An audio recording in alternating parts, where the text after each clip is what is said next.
From Hollywood, the NBC Theater presents...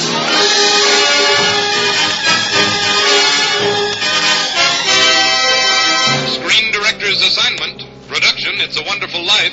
Director, Frank Capra. Star, Jimmy Stewart.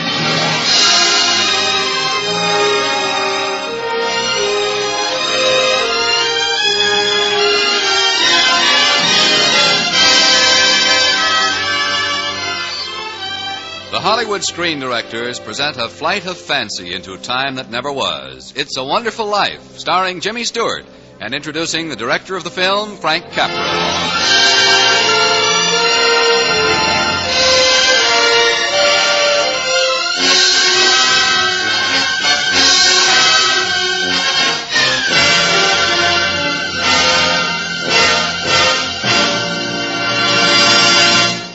For a motion picture audience, there can be only one measure of a truly great director.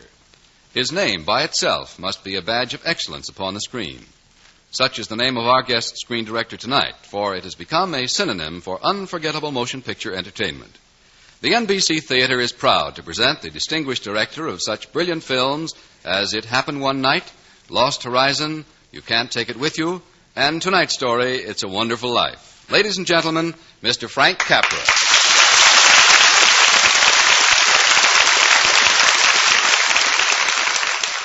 Thank you. The story of It's a Wonderful Life became a motion picture by a rather roundabout way. It started out as a simple message of goodwill, a brief fantasy printed on Christmas cards to be exchanged between friends. It was a fine story, warm and human and exciting in a very unusual way.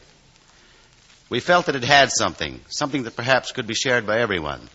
That's why we made the picture. And now tonight we hope to share it with you again as a radio play. It's a Wonderful Life, starring Jimmy Stewart in his original role of George Bailey.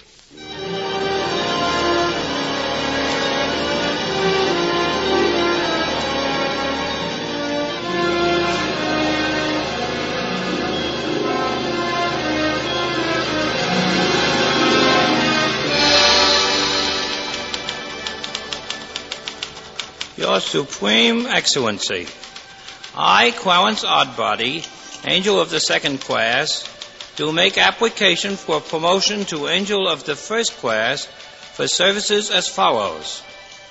On Christmas Eve of 1948, one George Bailey of Bedford Falls was on the point of committing suicide, an act abhorrent both to his maker and to the Hemisphere Federation Mutual Life Insurance Company. Feeling in exceedingly low spirits, George Bailey did go, proceed, and travel to the high-level bridge where he mounted the rail. Before George Bailey could leap into the icy current, I, Clarence Oddbody, did hurl, project, and fling myself past the great Magellanic Cloud, through the constellation Lyra, into the Earth's atmosphere and the Bedford River, executing, if I do say so myself, a perfect swan dive. Help! Save me! I can't swim! Help! Relax, well, don't struggle. Help! I'm coming in after you. Help! Here I come.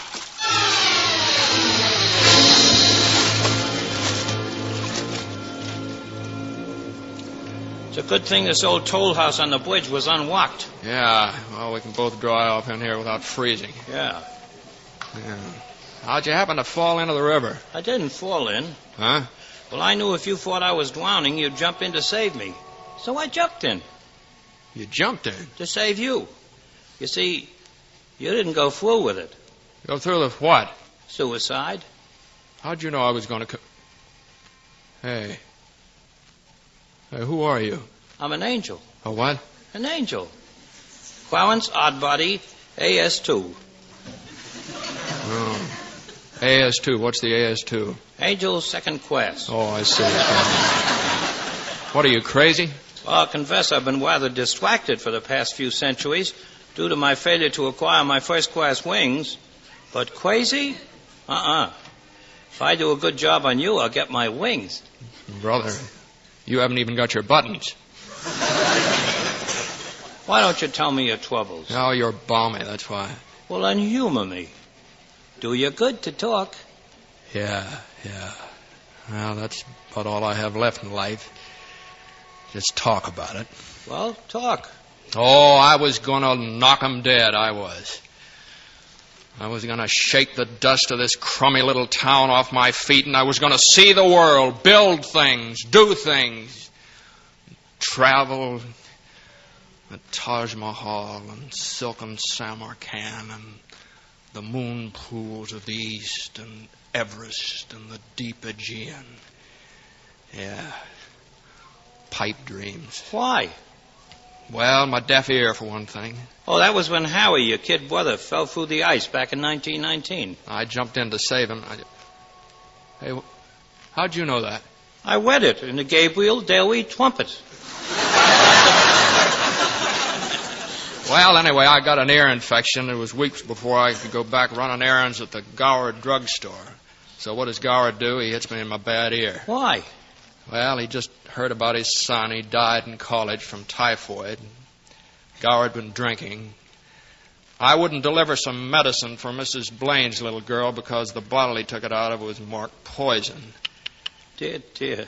Well, Doc Gower smacked my bad ear, and I guess I cried.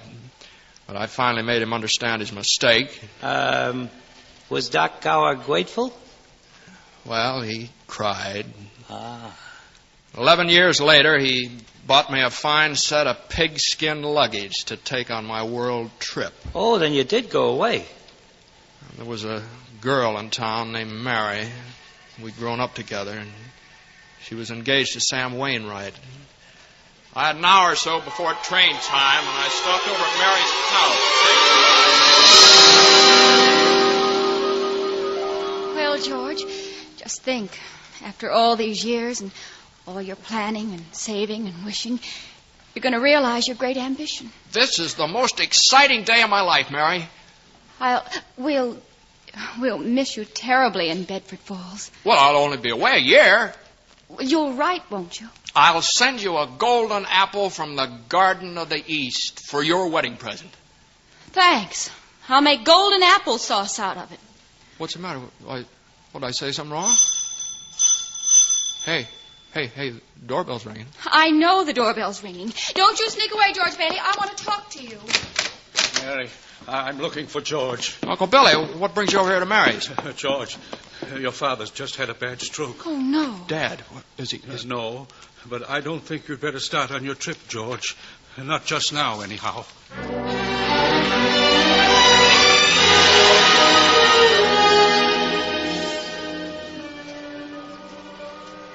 Well, go on, George. Well, Dad was gone that same night. That gave old man Potter his chance. Old man Potter? Yeah, richest man in town, a banker, a big stockholder in our loan company. We'd always fought Potter on a lot of issues, and now he wanted the loan company to dissolve so he could rule the roost in Bedford Falls. Potter and I had it out a week after Father died, right in the boardroom of the loan company.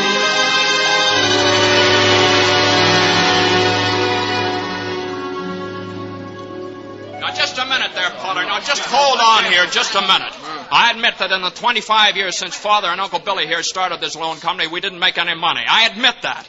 But who gave the low-income people in this town decent homes to live in, huh? You did? Yes, Mr. Potter, we did. Who built Bailey Park of model dwellings where you wanted to put Poor Cemetery? You did. That's right, we did. We gave this town those things. We gave Bedford Falls and its That's citizens... the trouble with you, Baileys. You gave everything. No wonder you never made any money. What's galling you, Potter, is... Mr. Potter to you, Bailey. My nephew is Mr. Bailey to you, Potter. Your nephew is wet behind the ears, you mindless fool. Say that again. Say that again. Just keep out of this, Uncle Billy. I'll handle Potter. Mr. Potter, the stripling. What's eating you is that you can't gain control of this loan company, Mr. Potter. It's up to this board to decide what to do about the company now that Father's gone. But if I can do anything to help keep Bailey Park a reality and to keep Potter from making people crawl to him when they need help, just count me in, gentlemen. Count me in.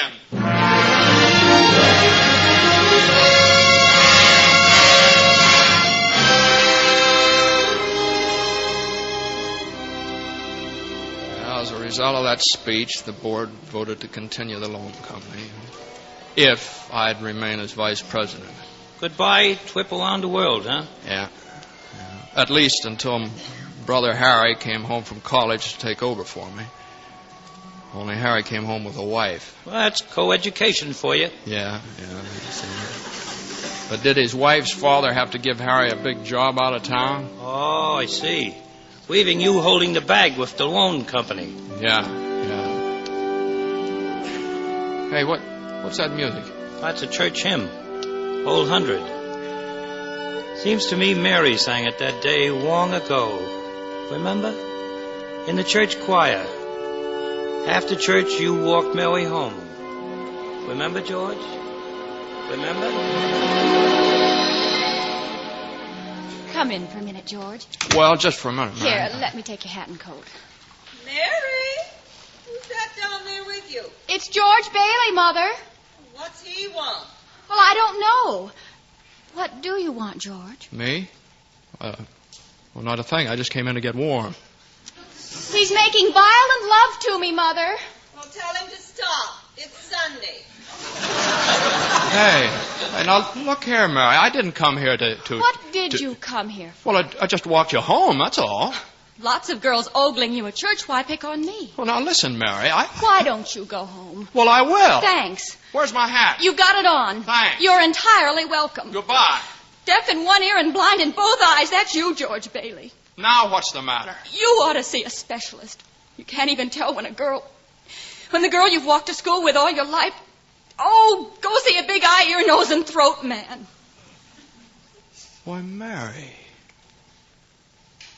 Hey, Mary. Hey, let's go and see a specialist together. Reverend McAllister, big hymn, sermon, and wedding ceremony man, huh?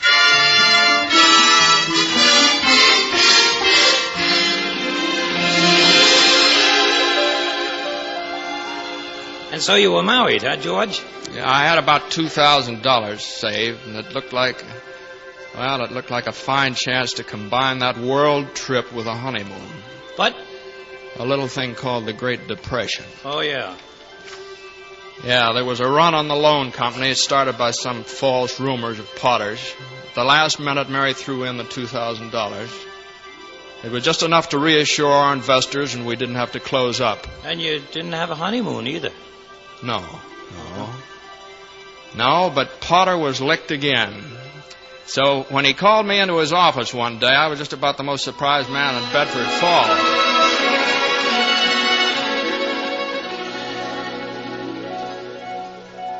Well, I want to tell you, George, my lad, that during the Depression, you and I have been about the only ones kept our heads in this town. Thanks, Mr. Potter. Yeah, all that talent, and where does it get you? 28 and 29, married, and making $40 a week. 45. And you're the smartest young fella in town. All right. Now, what's your point, Mr. Potter?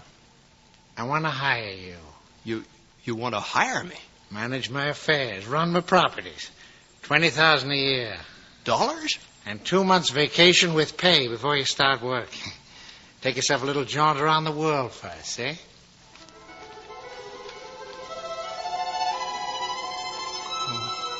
Everest, the Vale of Kashmir, and the moon pools of the east, and the deep Aegean, and the whispering Aurora. Well, George? Well, but what about the loan company? Well, what about it? We'll dissolve it. Oh, no. I don't want your dirty job. What? You sit here and you think the whole world revolves around you and your money. Well, it doesn't. You're out of your mind. I won't let you buy me away from the people who depend on me. Rubbish. And I've made my decision, Potter. And may it stick in your craw to regret as long as you live, George Bailey. May it stick in your fool craw.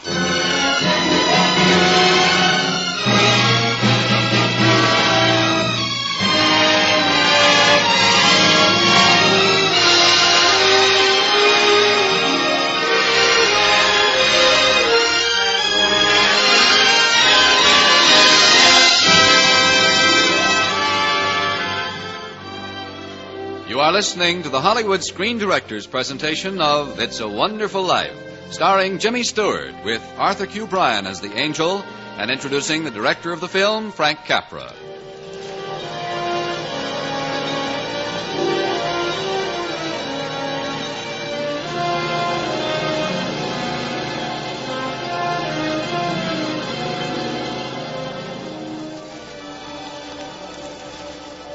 George, after your marriage to Mary Chase and your very spunky rejection of Potter's offer to manage his affairs, what happened? How'd it go? Oh, I stuck it out a few more years with the loan company. Then the war. Doc Gower and Uncle Billy sold war bonds. And Harry. My kid brother Harry shot down 2 Jap suicide planes just as they were about to crash on a transport full of U.S. troops. Well, what about you? Oh, it's 4F. The bad ear? Well, it just wasn't in the books for me to get out of Bedford Falls, that's all. Well, it brings us to tonight, Christmas Eve. What made you want to jump off the bridge into the river? I can give it to you fast. The bank examiner came to check our books, and we were $8,000 short. Next question. Where did the $8,000 go? Well, if I knew, I wouldn't be here on the bridge, would I? No. All I know is that I sent Uncle Billy to deposit $8,000 to our account over at Potter's bank. Uncle Billy talked to Potter for a while in Potter's office, and then he went over to the teller's window to deposit the money, only it was gone. Well, where? How do I know where? I was almost insane. I questioned Uncle Billy half the night trying to locate that missing $8,000, but it was no use.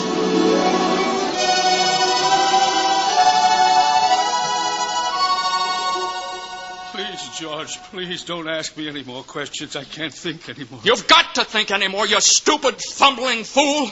I've got to have that money. Do you realize what this means to us? It means bankruptcy and scandal and shame and prison. I know, George, I know. Now, one of us is going to jail for this, but it's not going to be me. I've had enough of being the fall guy for this crummy little town. You can just deal me out of this one. I've given up my years and my ambitions for the people of this town, and all I've got is frustration and disappointment. And I've had just about as much as I can swallow. It's sticking in my craw, just like Potter said it would. Well, maybe Potter would lend you $8,000. Potter? Maybe. Potter? Well, yeah, well, it's their only chance.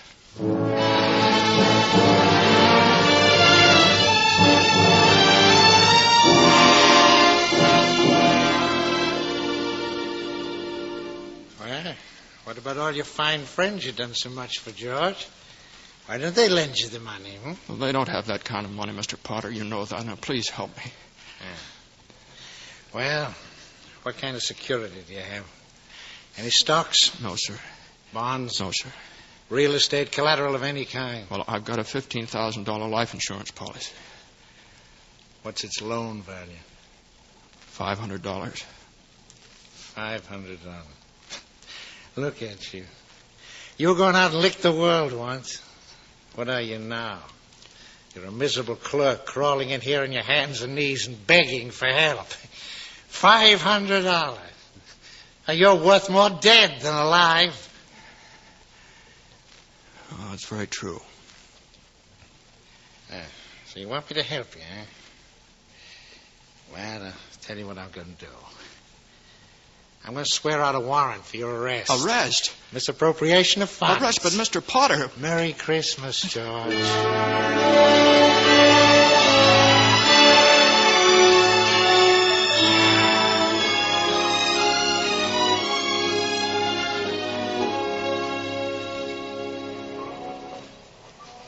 And so, because you were worth $500 alive and $15,000 dead, you thought killing yourself would make everybody happier?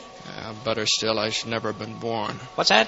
What's that you said? I said I wish I'd never been born. That's what I thought you said. George, they've granted your wish. And maybe I've got the scheme to win me my wings. Angel first class. What wish? George, you've never been born. Oh, stop it, will you? You're talking like an idiot. Am I, George? Let's see. Excuse me, man. Got a match? Who are you? Come in, Doc. Come in. Got a match, anybody? Hey, you're Doc Gower, the druggist. I was Doc Gower, the druggist. Until I poisoned a little girl by mistake. Oh, no, wait a minute, Been Doc. drunk ever since. Now, Doc, don't you remember? I discovered your mistake, and I warned you just in time. Oh, you. Well, don't you remember me? I'm little George Bailey. I ran errands for you. Nobody named George Bailey ever worked for me. Match? Here you are, Mr. Gower. Now, all I need is a cigar Here you are, Mr. Gower. of life. God rest you, merry gentlemen. By nothing you... Oh, wait, no, Doc. Let him go, George. Let him go. That broken old derelict, Doc Gower.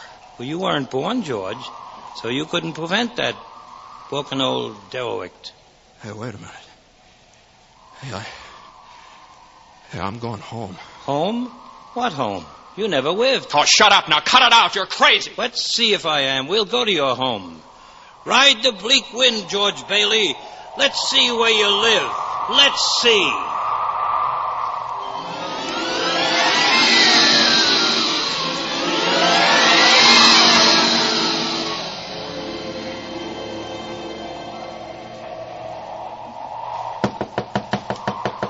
But I tell you, this boarding house can't be my mother's house. Knock again. Oh, this broken-down old shack, my mother's house? Knock again, George Bailey. All right, but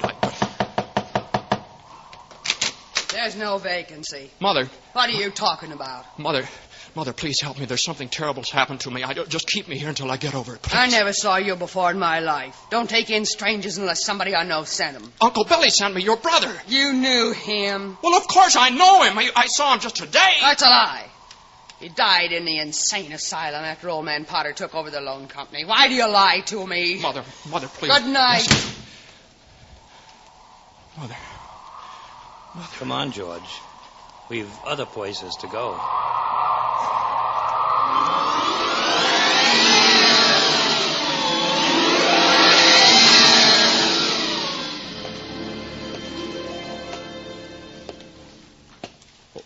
Why are we in the public library on Christmas Eve? Some people work late if they're lonely and have no Christmas to go home to. Like that pinched-looking woman at that desk there. Mary. Yes? Mary. The library's closed, you know. Mary, you're my wife. You must be quite out of your senses. Now, look at me. Look at me, Mary. I'm George. I'm your husband. We're married. I never married. Man I'd marry never was born, if you must know. I hate them. Mary, now look at me. I'm George Bailey. You're Mrs. George Bailey. I'll call the police. Mary, you must listen to me. Hello. Please, Hello. Mary, listen to me. Give me the police and hurry.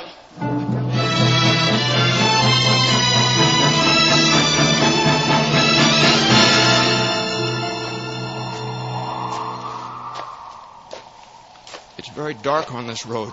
Yes. And cold. Stop here. Where are we? Potter's Field. You mean Bailey Park? I mean the poor cemetery. You mean my low-cost home development? Look where you stand. Gravestones. Here dwell in final squalor and humility the nameless, the vagrant, the very poor, the disinherited. You put them here. Well, I tell you, no, I built Bailey Park on this ground. Read that tilting gravestone at your feet. Read. In memory of our beloved son, Harry Bailey, 1911-1919. This isn't true. Harry's alive today. He went to war. He shot down 2 planes that saved the lives of every man on that transport. Your brother Harry broke through the ice at the age of 9. It's a lie. He saved the life of every man on that transport. Every man on that transport died. No. You killed those men on that troop No. ship. You wished it so. I didn't. You. Please. You. No. Yes. Harry wasn't there to save those men because you weren't there to save Harry. You wished it so. Yes.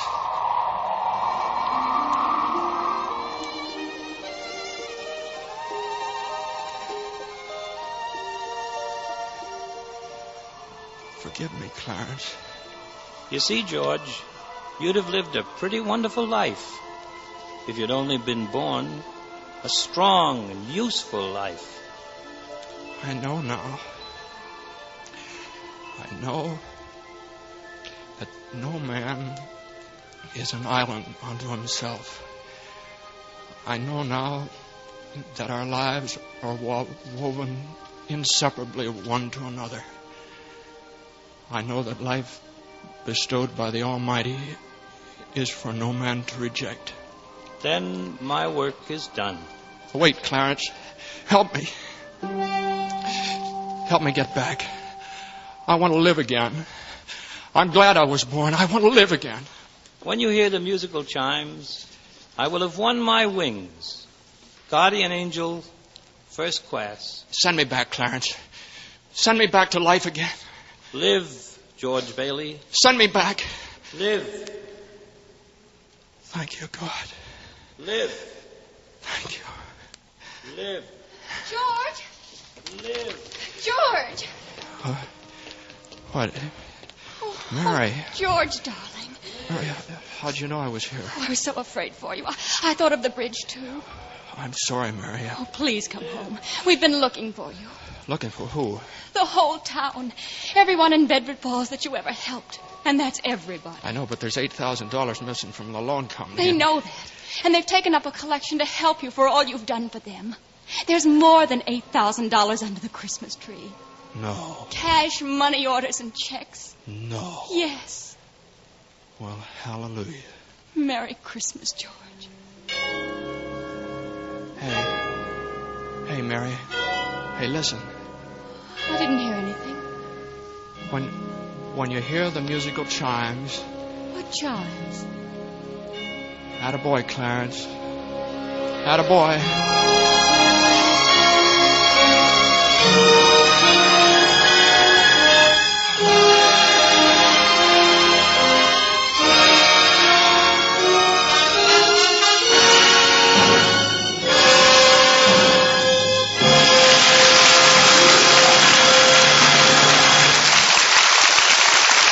Our guest will return in just a moment.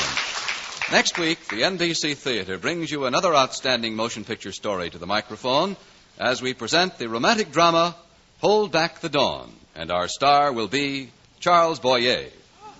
And now, here again is tonight's star, Jimmy Stewart, and screen director Frank Capra.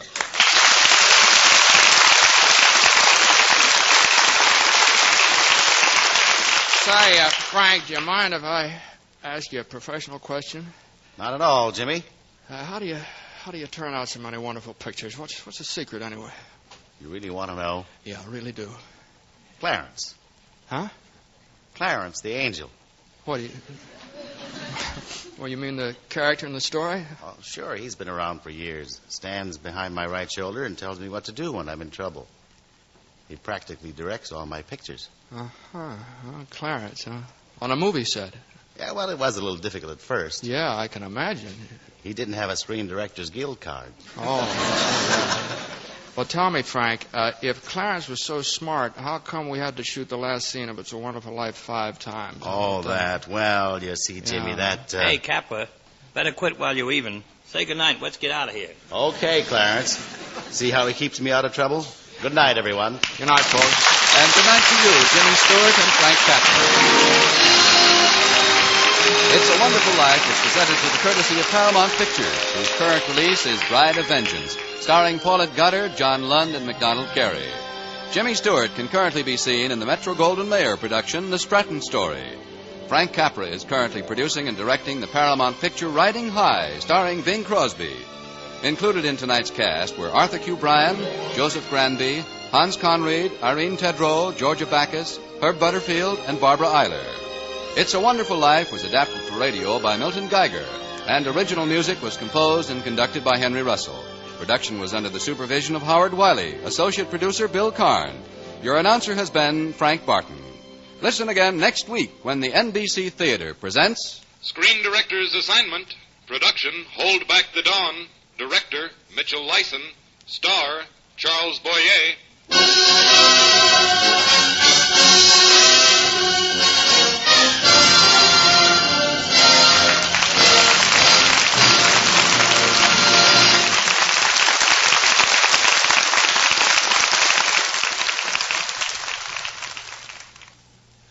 The NBC Theater came to you from Hollywood. This is NBC, the national broadcasting company.